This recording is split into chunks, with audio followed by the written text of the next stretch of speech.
I'm all for it. I think what I've seen when I was at World Championship trials and this weekend in Seattle at the sectional meet, it's ridiculous. I mean, kids I saw kids wearing 3 different suits on 3 different swims.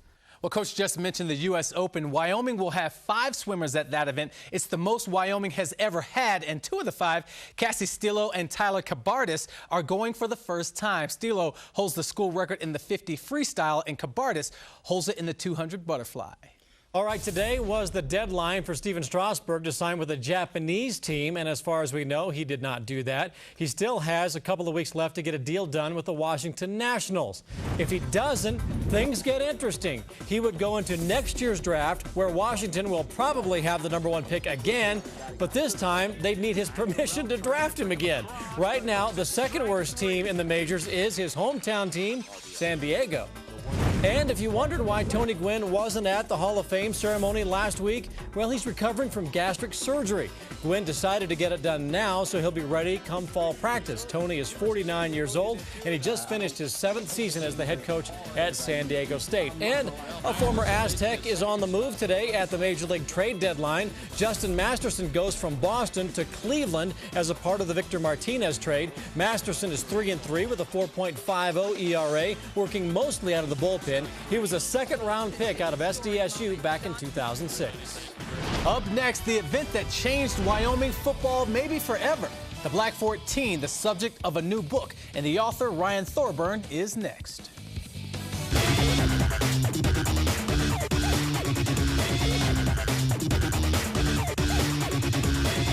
Jock is a very serious, very focused kid. He does like to joke. He is a perfectionist. He's an incredible student. Here comes Lamoureux, the shot, score! He's a perfectionist. He's always one of the first guys on the ice, first guy off. Olsen with Lamoureux, Aaron Mercedes shoots and scores! He's his biggest critic. And everybody feeds off his energy.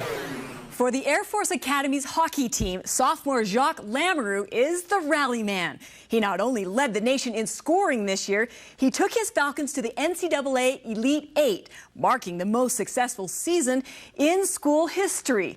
What many people don't know is the private battle that has driven his very public success. Scott Serra has the story.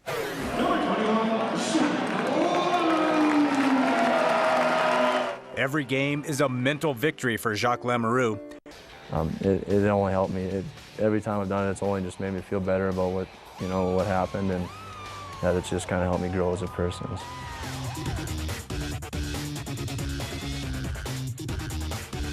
Scott Serra here with us now. It is one thing to survive a severe depression like that. It's another to go out and have the courage to talk about it. What inspired him to get out there and share his experience? You know, it's an amazing thing. He's kind of, he's just kind of like that. He's really outgoing, and he really doesn't hide anything. And what he did initially when he was 16, he was in English class, and his teacher asked the class to write something about their experiences. So he wrote about this, and it was... Stay tuned. Our halftime show from the studios in Denver coming your way right now. Welcome into the Denver studios of The Mountain for Halftime Live with Bo Morgan and Jay Lewenberg. I'm Bill Dolman. At the break, Utah leads Wyoming by a score of 27-0 in Game 1 of our triple-header. And, guys, I was looking at my You've Got to Be Kidding Me file, and what I found was Wyoming throwing an interception for another touchdown. They've got turnovers. They've got mistakes. Jay, your impressions of the first half so far? Well said, Bo. Help me out here. What he said. You know, it looks a lot better when we have some give and take here, but I agree with both of you. Hats off to Wyoming's defense, because they are playing inspired and they are playing well, and this game could be even worse than it is now. 27-0 is our score. Now, folks, we have a special guest joining us throughout the day today on the Mountain. Ken Rivera is the director of officials for the Mountain West Conference, and it has been nonstop talk about officiating in the green room back there. What's this about? What's that about? We're still talking about it. Here's Marius with Ken. Yes, you're right. We've been talking his ear off all day long, asking him questions about everything from pro football to college football. But we have a question to ask you about a call in the first half of this game. It was on a special teams play.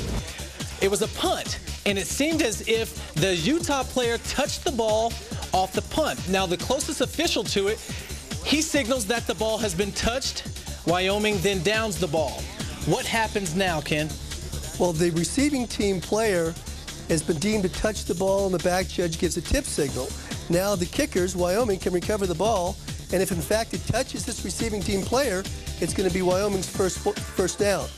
Now the head replay official in the booth is going to look at this play, and he's going to determine if there's enough video evidence to support the call on the field.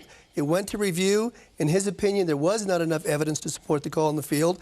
It was reversed and said the ball was not tipped. Therefore, it went back to Utah at the spot of recovery. Now, who calls for the review? Is it the head review official? What if he decides not to review that play? Well, if the head replay official decides not to review it, then the head coach has an opportunity to call for a challenge on that play, and that way it can be reviewed as well. Well, they got it right like they do most of the time in the Mountain West Conference. That's the explanation from here. We'll have all the explanations all day long. Bill, let's send it back over to you.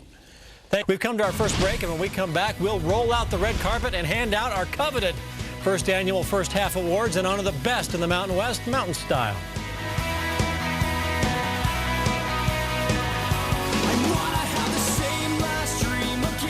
This is the Mountains Campus View. Here's your host, Natalie Vickers. Hello, everyone, and welcome into the Denver studios for another edition of the Mountains Campus View. I'm Natalie Vickers.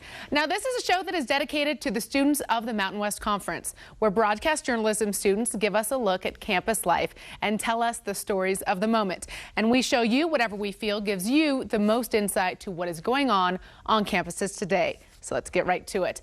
Our first story is one that seems to be on most people's to-do list: recycling. It's one of those jobs that feels so important up until the moment you actually have to do it. Sorting the paper, plastic, bottles, boxes, it all can be exhausting, then not to mention transporting it to a center. So in this first story, one BYU student made it his goal to make the process less painful. Here's Leandro Justine with the story.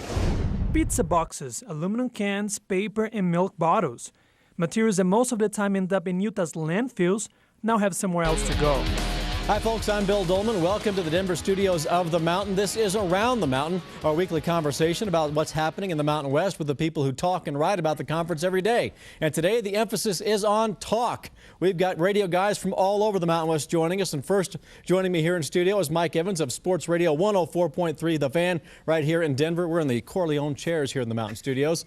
Also joining us on the campus cams, first the voice of the TCU Horned Frogs, Bryant Estridge, now with WBAP Radio down there in Dallas. And out in San Diego is Lee Hamilton of XM Radio. All right, guys, let's take a look at the rundown. And first, big time in Big D. The Cougars down Oklahoma in one of the biggest games of opening weekend.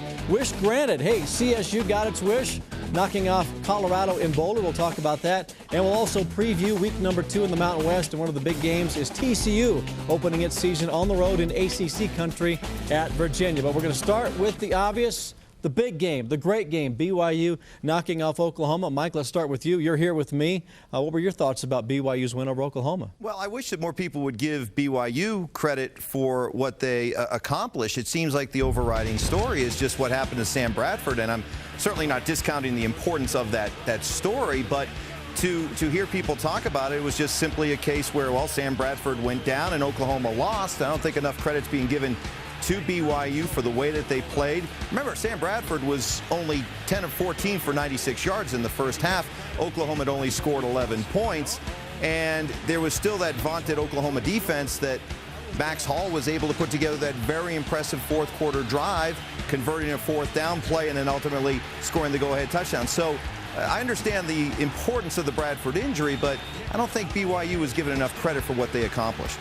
Ryan, you were down at the game in Dallas, so you saw it firsthand, and the atmosphere of that game, 75,000, pretty much an Oklahoma home game, could not have been more different from the first half to the second half. Not only the Bradford injury, but really BYU had a lot to do with that, didn't they? No question. And I thought I saw an entirely different BYU team than what I saw last year. Obviously, I saw them in person against TCU, and then toward the end of the year, followed them to see how they finished up. And it seemed like a totally different team. Max Hall was confident again. It was a much more aggressive team. You know, there were times last year in that TCU game when I thought TCU really kind of took it to BYU. I thought it was a total opposite in this game against Oklahoma. I'm not so sure, and I told you this off air, Bill, I'm not so sure that with Bradford and Gresham out of there, that the best team didn't win the game. I think BYU was the better team. I thought they were much better coached. I thought they were more precise offensively. And you're right. I mean, does BYU need to get a little more credit? No question. They need to get more credit. A great atmosphere, and hey, good for the league to start off with that win. Now, Lee, Max Hall returns for BYU, so that was critical for the Cougars' success. But you got to keep in mind, this is a rebuilt offensive line at BYU, playing without Harvey Unga, the starting tailback. The top tackler from a year ago goes out in the first quarter with an injury. BYU had its own problems to deal with, but still Max Hall led the way and led them to the victory. What did you think? I was very impressed. And again, this is Hall evolving as a quarterback within that system. He was so dangerous last year. He's probably even better this year. That is a great tight end. They do have a collection of skilled guys that make a difference.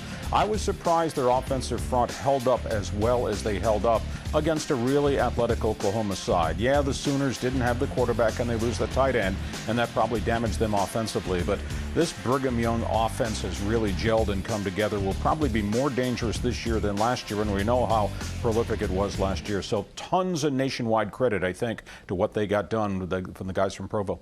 Lee, are you surprised at how much attention this Bradford injury is getting that overshadows the entire performance of BYU in this game? Well, keep in mind, Heisman Trophy guy. Keep in mind, one of the three that's mentioned as a repeat Heisman Trophy guy. And again, the national networks always play to the team that's on the national stage, and that's been Boomer Sooner.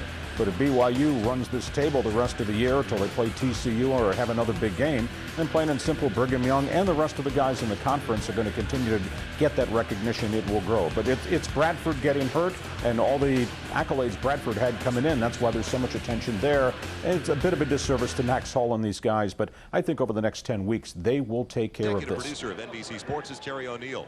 Coordinating producer, John Veratzis. Today's game has been produced by Glenn Adamo and directed by Tom Edwards. NBC Sports presents the National Football League. Today, it's the Denver Broncos versus the Los Angeles Raiders. Kenny Walker, the deaf rookie out of the University of Nebraska, 8th-round draft choice, off to a great start to his career for the Denver Broncos. Schrader flushed out. Down the sideline he goes. At the 34-yard line. Now, Dan, you brought up a very interesting point when we were talking to Dan Reeves yesterday about Kenny Walker and the way things work for a defensive lineman to begin with. Well, the thing about being a defensive lineman is every other position you have to communicate. Offensive linemen, they make calls. Cornerbacks talk to safeties. Linebackers talk to their outside, inside linebacker. Everyone has to communicate once the play's called and on the line of scrimmage. As a defensive lineman, if you had a place you could play a guy, that's the place for Kenny Walker. You only have to adjust to what is happening, the ball and who has it. Kenny has been deaf since he was 2. He reads lips, and he also watches Wade Phillips on every play. With those signals coming in for Carl Mecklenburg, he takes them as well. 3rd and 3. Melvin Fernandez, can he break away from Braxton? Yes.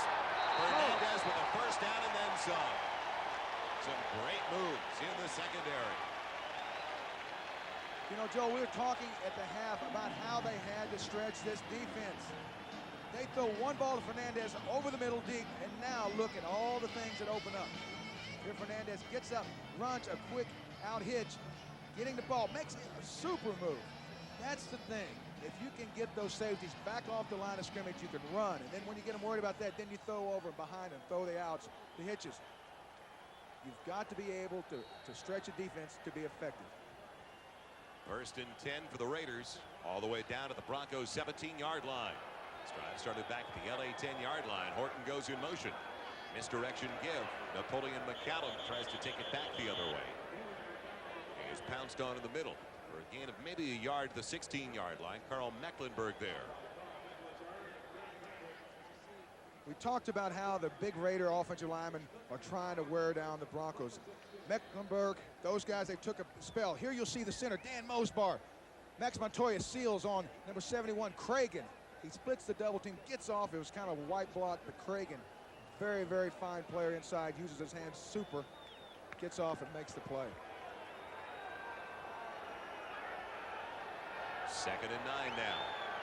The Raiders have had the ball for the first 9 minutes of the 3rd quarter. Schrader throwing on 2nd and 9. The pocket holding up well. Wide open to the end zone. Touchdown, Willie Gault.